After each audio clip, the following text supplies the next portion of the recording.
Hi friends, welcome back to my channel. ఈరోజు నేను మాట్లాడబోయే topic చాలా ఇంట్రెస్టింగ్గా ఉండబోతుంది. వీడియో అనేది స్కిప్ చేయకుండా చివరి వరకు చూస్తూ ఉండండి. పాపాలు చేసేవారికి గరుడ పురాణం ప్రకారం 30 రకాల శిక్షలు వేస్తారు. అవేంటో తెలుసా? అసలు అలాంటి పాపాలు ఎప్పుడు కూడా మనం చేయకూడదు. అసలు ఆ శిక్షలు ఎలా ఉంటాయి, ఏంటి అనే దాని గురించి వివరంగా ఈ వీడియోలో తెలుసుకుందాము. అంతకంటే ముందుగా ఫస్ట్ టైం మన ఛానల్ని ఎవరైతే చూస్తున్నారో ప్లీజ్ సబ్స్క్రైబ్ చేసుకోండి. లేట్ చేయకుండా వీడియోలోకి అయితే వెళ్ళిపోదాం. గరుడ పురాణం అనేది చాలామందికి తెలుసు. అపరిచితుడు మూవీ చూసిన ప్రతి ఒక్కరికి ఇది ఇప్పటికీ గుర్తుండి ఉంటుంది. గరుడ పురాణం మనకు చాలా విషయాలు తెలుపుతుంది. దీన్ని వేదవ్యాసుడు రచించాడు. విష్ణుమూర్తి వాహనమైన గరుత్మంతుడు ఒకసారి విష్ణువును ఒక ప్రశ్న అడుగుతాడు. తమిశ్రం.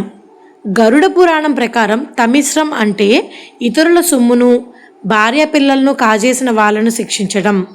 దీని ప్రకారం శిక్ష చాలా ఘోరంగా ఉంటుంది. యమదూతలు కాలపాసంతో కట్టేసే చిమ్మ చీకటి నరక కూపాన్నే తమిశ్రం అంటారు. మరణించిన తరువాత మనిషి ఎక్కడికి వెళ్తాడు? మనిషి బతికి ఉన్నప్పుడు చేసిన పాపాలకు ఏ శిక్షలు పడతాయని గరుత్మంతుడు విష్ణువుని అడుగుతాడు. విష్ణుమూర్తి ఆ ప్రశ్నలకు సమాధానం చెబుతాడు. విష్ణువు గరుడుని కోసం చెప్పింది కాబట్టి దీనికి గరుడ పురాణం అని పేరు వచ్చింది. ఇందులో ప్రధానంగా 2 భాగాలు ఉన్నాయి. ఒకటి పూర్వఖండం, రెండోది ఉత్తరఖండం. ఏ తప్పుకు ఎలాంటి శిక్ష ఇప్పుడు తెలుసుకుందాం. పూర్వఖండంలో బ్రహ్మాదుల ఆవిర్భావం, రాజుల కథలు, వ్యాకరణం, ఛందస్సు, యుగధర్మాలు, విష్ణువు దశావతారాలు వంటివి ఉన్నాయి. ఉత్తరఖండంలోని ప్రథమ అధ్యాయంలో ప్రేతకల్పం అనే భాగం ఉంది. అందులో మరణానంతరం జీవుడు ఏం చేస్తాడు వంటి విషయాలు ఉంటాయి. ఎవరైనా మరణించినప్పుడు ఈ అధ్యాయాన్ని పఠిస్తారు. ద్వితీయ అధ్యాయాన్ని ఎవరైనా ఎప్పుడైనా చదువుకోవచ్చు. గరుడ పురాణంలో చెప్పినట్టు నరకంలో విధించే శిక్షలు ఏమిటి, అవి ఎలా ఉంటాయి, ఏ తప్పుకు ఎలాంటి శిక్ష విధిస్తుందో ఇప్పుడు తెలుసుకుందామా? కుంభీపాకం. కుంభీపాకం ప్రకారం వేట ఒక ఆట అనుకుని సాధు జంతువులను కిరాతకంగా హతమార్చి కడుపు నింపుకునే వారిని శిక్షిస్తారు. అనవసరంగా ఇతరులను హింసించి చంపే వారిని కుంభీపాకం ద్వారా శిక్ష పొందుతారు. ఈ నరకం చాలా భయంకరంగా ఉంటుంది. కణకణలాడే రాగి పాత్రలాగా ఉంటుంది.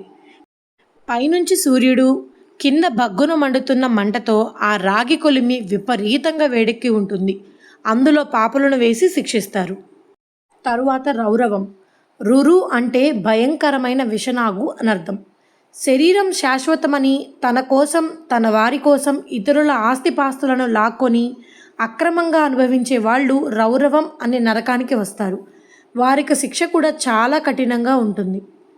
మహారౌరవం. న్యాయమైన వారసత్వాన్ని కాదని ఆస్తిపాస్తులను అక్రమంగా లాక్కొని అనుభవించే వారిని, ఇతరుల భార్యలను, ప్రేమికురాల్ని అక్రమంగా లోబరుచుకొని అనుభవించేవారు ఇక్కడికి వస్తారు.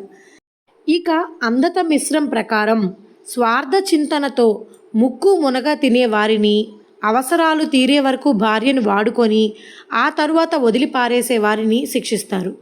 భార్యాభర్తలను శిక్షించేందుకు యముడు ఈ నరకానికి పంపుతాడు. అసితపత్రవనం. అసితపత్రవనం ప్రకారం విద్యుక్త ధర్మాలను గాలికి వదిలేసి ఇతరుల పనులలో వేలు పెట్టి వాళ్లను చెడగొట్టే వాళ్ళు ఇక్కడికి వస్తారు. సూకరముఖం ప్రకారం అధికార దుర్వినియోగానికి పాల్పడి అక్రమాలు, అన్యాయాలలో దిగబడి విధి నిర్వహణలో సక్రమంగా వ్యవహరించని పాలకులు, అధికారులు ఈ నరకానికి వస్తారు. అంధకూపం. అంధకూపం ప్రకారం చిన్న చీమకు అపకారం తలపెట్టని వాళ్ళని బాధించేవారు, అపకారికైనా ఉపకారం చేసే వాళ్లను బుద్ధిపూర్వకంగా తొక్కిపట్టి బాధించేవాళ్ళు, కాపాడమని ప్రాధేయపడే వారిని అవకాశం ఉండి కూడా కాపాడని వాళ్ళు ఈ నరకానికి వస్తారు. తప్తమూర్తి ప్రకారం నరకం ఒక కొలిమిలా ఉంటుంది. ఇక్కడ పెనుమంటలు, నాల్కలు సాచి బగబగా మండుతుంటాయి. బంగారం, విలువైన రత్నాలు, రత్నాభరణాలు కాజేసిన వారిని ఇందులో పడేసి సజీవ దహనం చేస్తారు. క్రిమి భోజనం. క్రిమి భోజనం ప్రకారం క్రిమికీటకాలతో నరకం నిండి ఉంటుంది. ఇంటికి అతిథులుగా వచ్చిన వాళ్ళను ఆదరించకుండా, వాళ్లకు మెతుకు విదిల్చకుండా, మింగే వాళ్లను, ఎదుటి వాళ్లను సొంత పనులకు, స్వార్థ ప్రయోజనాలకు వాడుకొని అవసరం తీరాక విసిరిపారేసే వాళ్లను ఇక్కడికి తీసుకొచ్చి క్రిమికీటకాలకు ఆహారంగా పడేస్తారు. సాల్మలీ ప్రకారం వావి వరస పట్టించుకోకుండా అక్రమ సంబంధాలకు ఎగబడే ఆడ మగవారు శిక్షించబడతారు. వజ్రకంటకశాలి జాతి రీతి లేకుండా జంతువులతోనూ శృంగారం నడిపేవారు వజ్రకంటకశాలి ప్రకారం శిక్ష విధిస్తారు. వైతరిణి ప్రకారం అధికారాన్ని సద్వినియోగం చేసి ప్రజలకు సేవ చేయాల్సిన వాళ్ళు వాటిని పూర్తిగా దుర్వినియోగపరిచి అక్రమాలకు, అనుచితాలకు పాల్పడితే శిక్షకు గురవుతారు. పూయోదకం వైతరిణిలో ఉండే కాలుష్య జలమే ఈ నరకంలో ఒక బావిలో ఉంటుంది.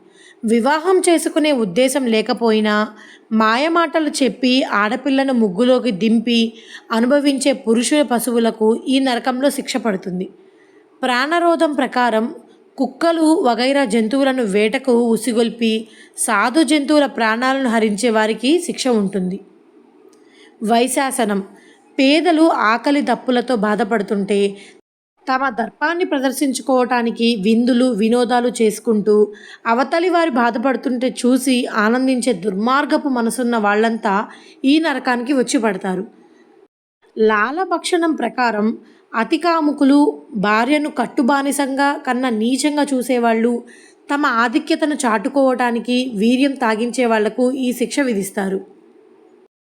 సారమేయాదానం ఆహారంలో విషం కలిపేవాడు, ఊచకోతకు దిగేవాడు, దేశాన్ని సర్వనాశనం చేసేవాడు ఈ నరకానికి వస్తాడు. ఇక అవీచి ప్రకారం శిక్ష చాలా కఠినంగా ఉంటుంది. నీటి బొట్టు లేని నరకం ఇది. అక్కడ రాతి పలకలు పరుచుకున్న తీరు చూస్తే అక్కడ సముద్రం మీద ఉందేమో అనిపిస్తుంది. తప్పుడు సాక్ష్యం చెప్పేవాళ్లను, తప్పుడు ప్రమాణాలు చేసేవాళ్లను, వ్యాపార వ్యవహారాలలో అబద్ధాలు చెప్పి మోసం చేసేవారిని అవీచి ప్రకారం శిక్షిస్తారు. అయోపానం ఈ నరకం తాగుబోతుల కోసమే ఉంది. ఆడ మగ తాగుబోతులకు వేరువేరుగా శిక్షలుంటాయి. పాపులు బతికి ఉండగా ఎన్నిసార్లు మద్యం పుచ్చుకున్నారో లెక్కలు తీసి అన్నిసార్లు ఈ శిక్షలు విధిస్తారు. తాగుబోతు ఆడదైతే ఇనప ద్రవాన్ని తాగాలి. అదే తాగుబోతు మగవాడైతే లావా తాగాలి. ఇక రక్షోభక్ష ప్రకారం జంతుబలిని, నరబలిని విచ్చలవిడిగా చేసి మాంసాన్ని ఇష్టానుసారంగా తినేవారికి శిక్ష విధిస్తారు. శూలప్రోతం ఎదుటివాడు ఏ అపకారం చేయకపోయినా నిష్కారణంగా ప్రాణాలు తీసే వాళ్లను, నమ్మకద్రోహం చేసే వాళ్లను శూలప్రోతంలోకి పంపుతాడు యముడు. క్షరకర్ధమం ప్రకారం మంచివాళ్ల పట్ల అవమానకరంగా వ్యవహరించి దబాయించి బతికేసే వాళ్లను శిక్షిస్తారు. దందసూకం తనతోటి మానవులను జంతువుల్లా భావించి విచ్చలవిడిగా వేటాడటం, తక్కువ చూపు చూడటం, మానవ హక్కులను హరించి వేయడం లాంటివి చేస్తాడో వాడు ఈ నరకానికి వస్తాడు. ఇక వాతరోధం ప్రకారం అడవులలో, చెట్ల మీద, కొండ కొమ్మలలో ఉంటూ ఎవ్వరి జోలికి రాని జంతువులను పట్టి పల్లార్చే వారిని శిక్షిస్తారు. పర్యావర్తనకం ఆకలితో అలమటించిపోయేవాడు ఒక్క ముద్ద అన్నం పెట్టమని అడిగితే పెట్టకపోగా నానా దుర్భాషలాడేవాడిని పర్యావర్తనకం ప్రకారం శిక్ష అనుభవిస్తాడు. ఇక సూచీముఖం ప్రకారం గర్వం, పిసినార్తనం ఉన్న వారిని రోజు వారి ఖర్చులకు కూడా డబ్బు తీయకుండా దాచేసే పరమలోబులు శిక్ష అనుభవిస్తారు.